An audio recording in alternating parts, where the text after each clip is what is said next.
Vamos a ver si sale una charla acerca de la puja entre Roma y Constantinopla, en el sentido religioso, ¿no? Y también acerca del caso específico de Bulgaria. Digamos, para empezar, que el cristianismo ha estado históricamente dividido entre Roma y Constantinopla, ya que las dos comunidades religiosas disputaron siempre acerca de muchos asuntos. Por ejemplo, la superioridad de la lengua, la antigüedad de la sede, la ciencia, las costumbres. Y el rito. La ortodoxia griega llevó durante mucho tiempo la ventaja, porque con razón se jactaba de ser maestra de los latinos y de haberles enseñado todo lo que sabía. Después de todo eran los griegos. Sí, claro. Eran los griegos. Los evangelios se escribieron en griego y muchísimos dogmas y ritos, misterios y usos tienen origen griego. Desde la palabra bautismo hasta la palabra Eucaristía. Kyrie eleison. Sí. Ahora bien, antes del cisma del año 1054, que separó definitivamente a los papas de los patriarcas, se produjeron distintos hechos que llevaron a esa situación de ruptura. Discutían por cualquier cosa en los concilios.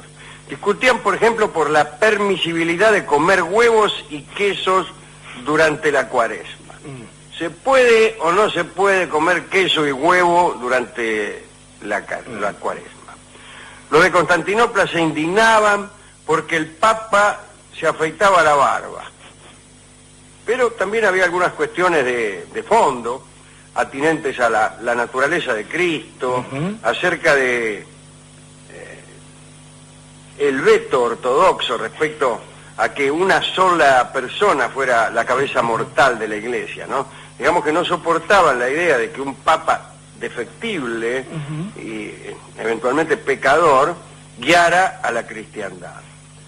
Bueno, una de estas disputas tuvo que ver con el destino de Bulgaria. Parece que el rey de Bulgaria no sabía si elegir. Los tipos de Bulgaria eran bárbaros. Un día, derrotados en batalla, presionados económicamente, no se sabe por qué, resolvieron hacerse cristianos. Pero no sabían si elegir la autoridad de Roma o la autoridad de Constantinopla, que eran las dos formas distintas de practicar el cristianismo allá por el año 850. El rey de Bulgaria estaba entonces indeciso, ¿no? Boris I, así se llamaba el tipo. Tipo de antepasados bárbaros, digamos. Al principio parecía que se inclinaba hacia la práctica latina, pero hubo una poderosa demostración militar de los bizantinos y entonces cambió de idea. Y en el año 865 se hizo cristiano ortodoxo. Muy bien, dijo, está bien, soy cristiano ortodoxo, chao. Pero la liturgia ortodoxa le parecía a él demasiado rigurosa. Y entonces, como entre los nobles también estaba esa inquietud, hubo hasta como una pequeña revuelta de la aristocracia búlgara en contra de las prácticas litúrgicas de la ortodoxia. Y entonces, nuevo giro, Boris I decidió aceptar la liturgia romana. Dijo, bueno, me hago ahora cristiano romano. Pero antes le mandó al Papa de Roma, Nicolás I, una extensa carta con 106 preguntas. Ajá, eso es una carta. Allí, curiosamente, Boris no se refirió a cuestiones teológicas, sino más bien a cuestiones de conducta. Quería saber si en Roma se podía ser un poco más feliz que con la ortodoxia bizantina.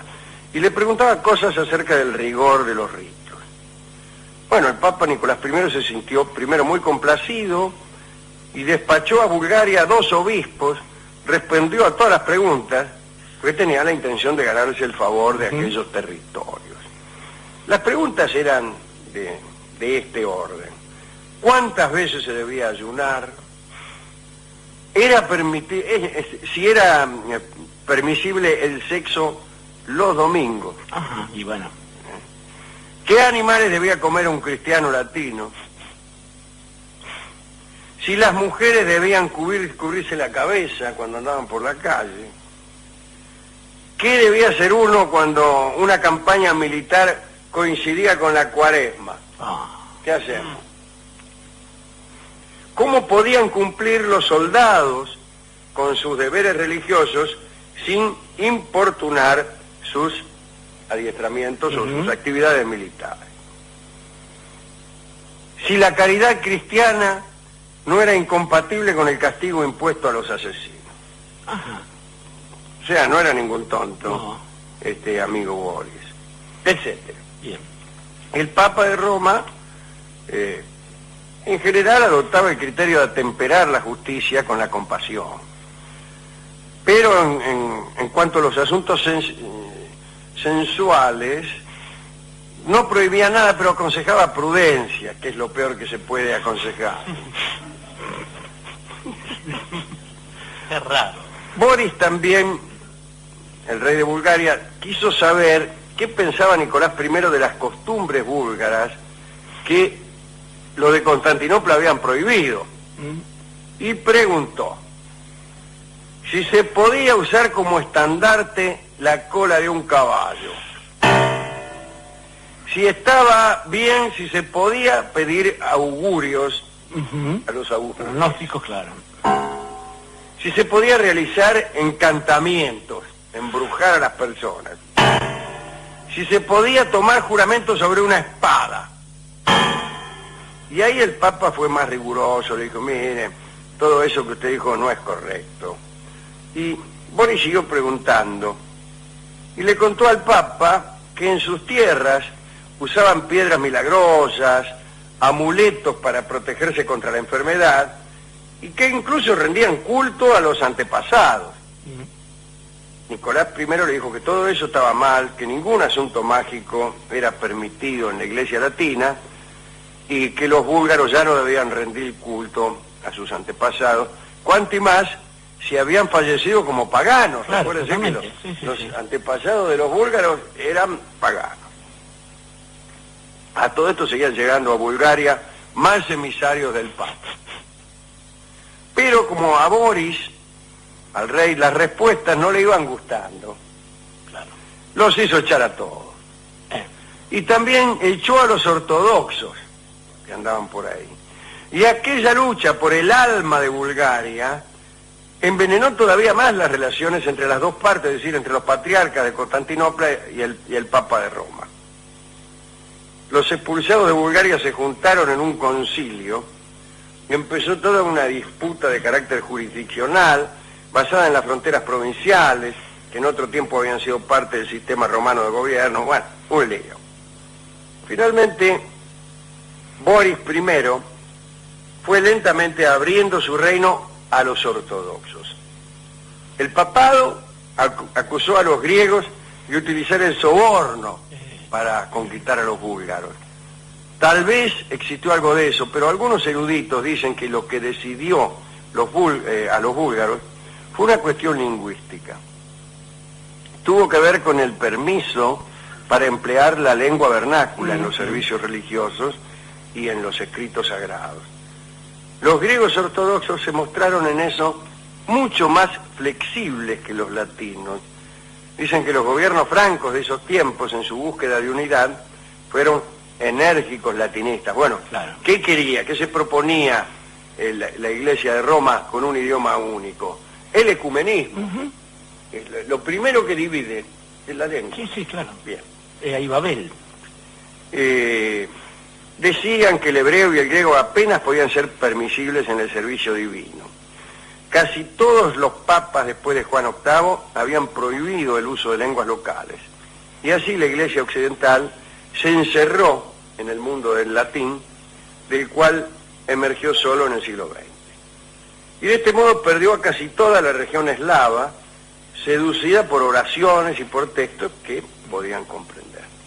Saben ustedes que el gobierno bizantino, igual que Constantinopla, tenía una tradición de diplomacia multilingüe y que empleaba incluso gran número de lingüistas en su servicio diplomático. En la década del 860, Miguel III eligió para una misión cualquiera, ante los eslavos, a dos hermanos, Metodio y Constantino. Constantino después se llamó, al hacerse monje, Cirilo. ¿Qué tal? Este señor llamado Cirilo, que había sido designado para hacer una negociación con los eslavos, unos eslavos que vivían bien adentro, territorio de continente adentro, inventó en menos de un año una forma de eslavo escrito, de modo que cuando fue a su misión en el año 863, junto con el hermano Metodio, llevó unas selecciones de los evangelios previamente traducidas. Nacieron allí dos formas de escritura, una se llama glagolítica y la otra se llama cirílica, en honor a Cirilo. Y la cirílica es nada menos que la que usan los rusos hoy. El alfabeto ruso, aquellos eslavos resultaron ser los rusos. Devinieron rusos. Claro. Y aquel lenguaje escrito devino en el ruso, o se empezó a utilizar como forma escrita del ruso. El alfabeto ruso proviene entonces de Bizancio. Y este muchacho Constantino, que se hizo llamar después Cirilo, es su autor, y ese es el alfabeto cirílico. Veo que los aviones rusos, los carteles en Rusia, tienen unas letras ahí escritas, unas mayúsculas, que parecen griegas. Se parecen mucho a las griegas. Parecen letras griegas. Bueno, no parecen, son griegas. Son una invención, una adaptación del alfabeto griego que hizo este muchacho Cirilo. Así que eso que vemos en Rusia, uno dice, lo habrán inventado los zares o Trotsky. No, los inventó un griego y cura. Y se parece al alfabeto griego porque es el alfabeto griego. Bueno, ya saben ustedes que la disputa entre Bizancio y Roma terminó mal. Ahora las dos iglesias están separadas, adoran a Dios desde distintas perspectivas, digamos así, y supongo que la divinidad escuchará en el cielo súplicas y gestos de adoración desde distintos ángulos. Yo no sé, es raro. Sí, no tengo nada que decir al respecto. ¿A quién quiere dedicar esto, querido Jorge? Estaba pensando, Alejandro, que es curioso cómo se van dando las cuestiones de legitimidad y afirmación en no solamente el ámbito religioso, sino en general, pues son bastante parecidas las formas en que se legitima una determinada jerarquía, un determinado poder. Se cuenta que un poco antes de esta época, ya por el año 300, cuando empiezan los concilios, una vez, las primeras dos veces, por una cuestión de mera omisión, el obispo de Roma, que era igual al resto de los obispos. Es más, los obispados que tenían jerarquía eran los africanos, que habían ido ganando en fuerza y en fieles. Las primeras dos veces el obispo de Roma no fue. Y esto generó, llega aquí una de las cuestiones que uno debería aprender en la política, la ausencia, a veces, lejos de generar un vacío, lo que genera es esta especie de extraña temor o de duda acerca de que por qué no habrá ido. Algo tiene que esconder o algo tiene de superioridad para permitirse no ir. Y con el tiempo, el obispo de Roma descubrió que, al ser el que no iba y que se enteraba último de todas las deliberaciones, era el que tenía el voto para laudar la forma en que se resolvían estas cosas. De ahí si estaba el Espíritu Santo, si era un pájaro, si correspondía a la naturaleza humana del Cristo y todo eso. Y finalmente, a la cosa que se llega es que entre Oriente y Occidente ha habido casi siempre el mismo péndulo, porque efectivamente uno dice, el latín pudo unificar la Iglesia, pero el Cristo sigue siendo el alfa y el omega, que venían de otra parte. La cuestión es que uno finalmente descubre que para estas jerarquías hay quien elige, por ejemplo, este asunto de lo político. En Roma, por ejemplo, se permitía la libertad religiosa, cualquiera bajo el Imperio Romano podía ejercer su religión, pero se imponía el latín. Una vez que la religión fue única, esto actuó en contra de que vinieran los demás, y de hecho la Iglesia misma perdió fieles con la Reforma, cuando a Lutero se le ocurre hablar en lenguas para estas cosas. Digamos que al cabo de los años uno descubre también que esto que le preocupaba a los ortodoxos, como un hombre tan endeble y frágil, hecho de una materia tan mortal como la se solucionó rápidamente. Pero ¿qué pasó? El tipo ahora, el señor que ocupa ese lugar ahora es infalible, con lo cual no sabemos si vamos para atrás o para adelante. Recordemos que en un concilio se decidió por ley, como ley, se impuso el siguiente artículo: los papas son infalibles. Esto es la infalibilidad papal de los papas. De manera que, como dice Jorge, ahora no es que un señor falible y eventualmente pecador puede dirigir la iglesia. Ahora es que eso puede ocurrir, pero además pasa a ser de pecador pasa a ser infalible. Solo por una votación, lo cual demuestra que la democracia puede ser divina. Claro, sí, bien, los milagros bien pueden imponerse desde una asamblea. Y quiero recordar para terminar que alguien que bien podría haber sido nuestro amigo Bertrand Russell dijo alguna vez: bueno, si Dios le dictó la Biblia a aquellos que la escribieron, ¿cómo se entiende que Dios hablara tan mal griego?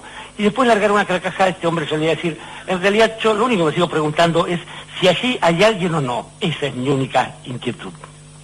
Señores, esta inquietud de Dorio da título también a un tango compuesto por él mismo, que me contó a mí, y yo se le conté a Dorio, la historia de Carlos Gardel levantando la cabeza en último término después de su guitarrista. En Zárate, lugar donde Héctor Stamponi había visto cantar a Gardel. Y Héctor Stamponi es el autor y el pianista que va a tocar Inquietud, el título que ha propuesto el propio Jorge Dorio.